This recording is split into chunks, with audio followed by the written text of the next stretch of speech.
Welcome back, it's your bro here, and in this video I'm going to show you how JTextAreas work in Java. So let's get started.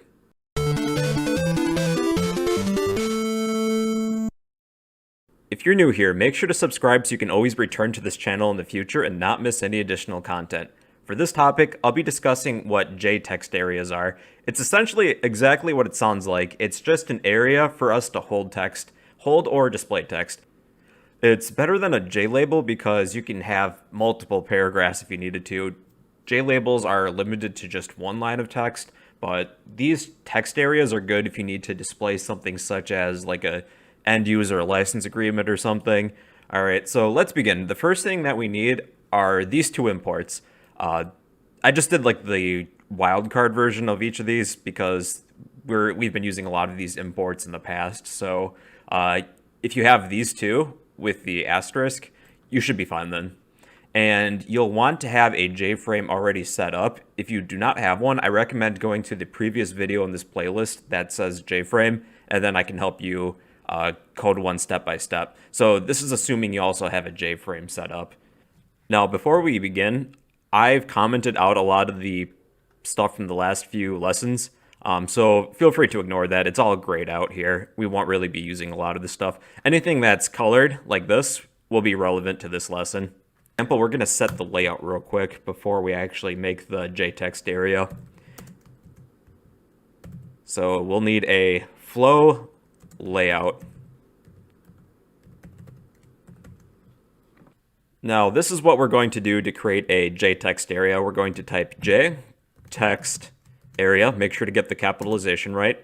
We'll need a name for this. So how about text area?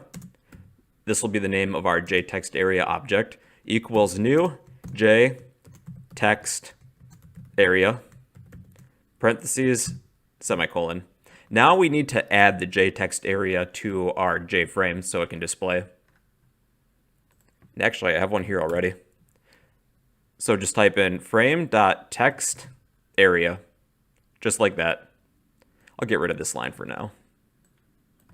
All right, so make sure that you have frame.addTextArea and then frame.setVisible is true. And then you can just add this to the end of your code. All right, now whatever we type in the constructor, this will display as text. For example, we'll type in, this will display as text. And let's run this. Yeah, you can see it right here, right at the top. This will display as text. We want to do some formatting though. All right, now there are a few different ways we can add text to the screen or change it. So let's leave that constructor blank. We can add text to the screen by typing in the name of our text area object, set text.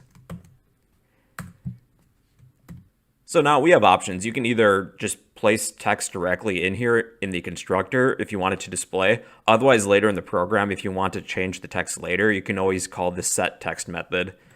So I'll show you an example how this works. So I'm going to think of like a paragraph to write out, and then I'll get back to you. So feel free to pause the video and write some stuff. Welcome back. I have everything I want to display on the screen within the set text method, and it's all within a set of quotation marks. So now if we run this program, this will appear on the screen.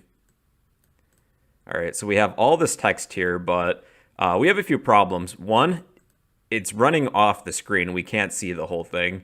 So we'll want to change that. So to do that, we need to set line wrap. So we need to type in the name of our text area, set line wrap. And then within the parentheses, we're going to say true. All right, we're getting somewhere. So now we can at least see all the text, but we would like to change the shape of our text area. So we can set the bounds for our text area. So text area dot set bounds, and you probably have seen this from the video, I believe it was on JPanels. So we have 4 fields to fill out, 4 parameters. The first 2 are the the x-coordinate and the y-coordinate respectively, then the width and the height.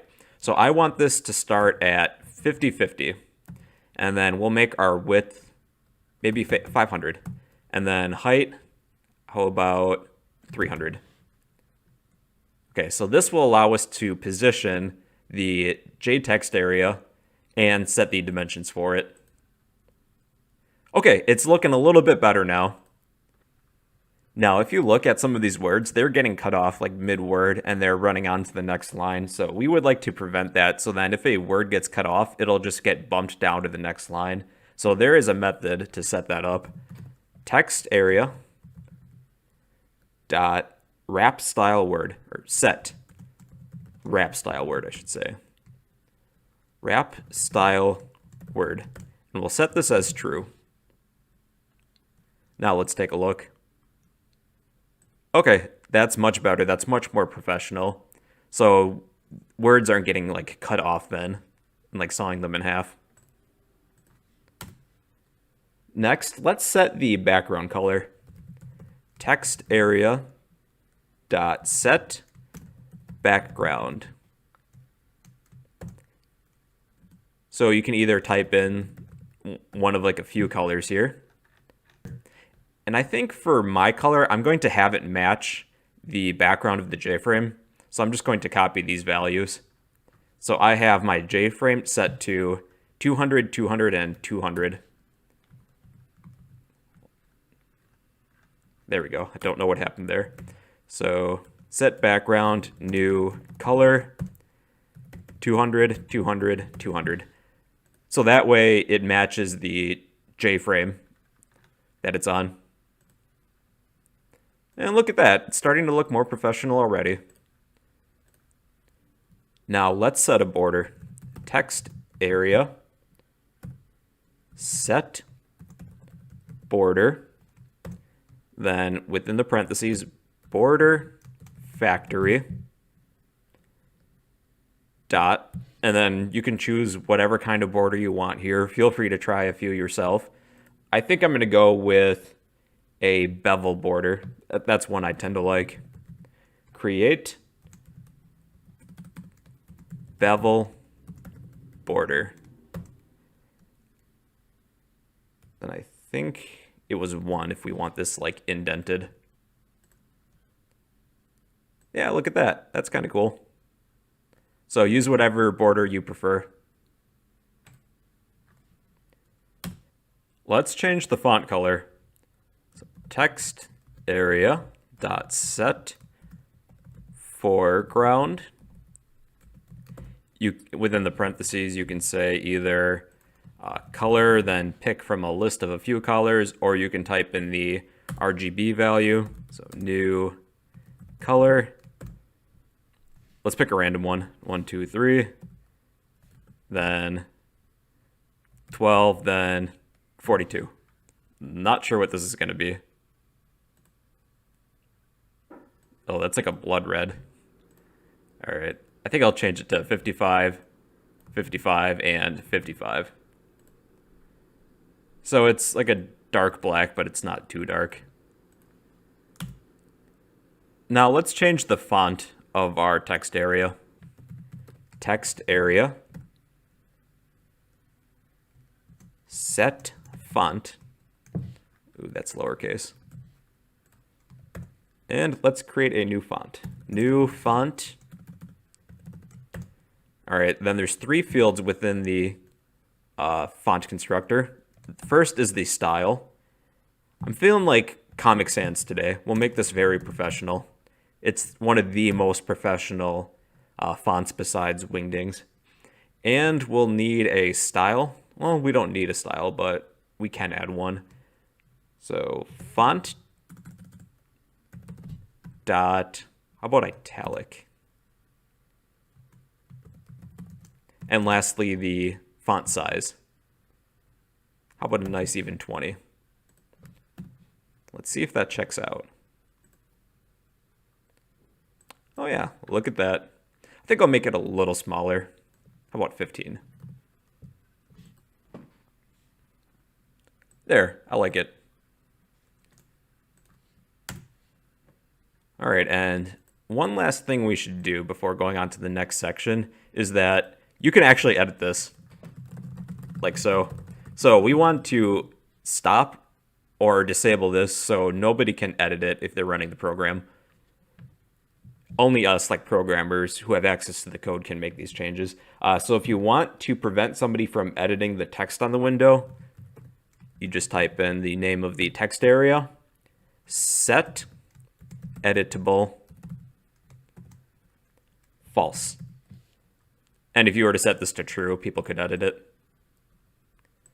Yeah, I cannot edit this anymore. I mean, I can highlight it, but that's it. Now, for one of the last things I'd like to add to this is that I would like to add a scroll bar so we can scroll down our text area. So this is what we're going to do. We're going to create a scroll pane object. I'm not sure if I'll do a whole video on this because there's not really much to it, but I don't know, stay tuned for it in case there is one. But there's not very many steps for that. Okay, scroll pane. We'll need a name, so scroll pane works. Equals new J scroll pane. And then in the constructor, we can put in as a argument a text area if we wanted to use that. So we'll type in the name of our text area. Okay, now we need to set the dimensions of our scroll pane. So type in scroll pane dot set preferred size. Then within the parentheses, new dimension, and then type in two int values, the width and the height. I think I'll go with 500 and 300. All right, and then for this last part for the scroll pane, I actually have a cheat sheet for this part because I can't remember the full thing. So please forgive me for that. I am cheating. It's, let's see, it says it's scroll pane dot set vertical scroll bar policy. Okay, then within the parentheses, type in scroll pane constants. Let me just fix that O real quick. All right. Dot, and there's a couple different options here. Like if you want the vertical scroll bar to always be displaying, you can put in vertical scroll bar. I think there's always. There it is. Dot vertical scroll bar always. So it's always showing then. And the last step is that we have to add the scroll pane to the JFrame. So I'm going to change this text area to scroll pane. And drum roll, please. Let's see if this worked. There it is. There's our text area. Now I'm going to make the dimensions a little bit shorter, just so then we can try out the scroll pane. Because right now we don't have enough text to actually use the scroll bar. Yep, there it is now. Our scroll bar is now working. So to summarize, a text area is just an area where you can keep text. That's all there really is to it. And you can do things like edit the font. They're used for license agreements if you want to display something that contains a lot of paragraphs, so on and so forth. And that's how text areas work in Java.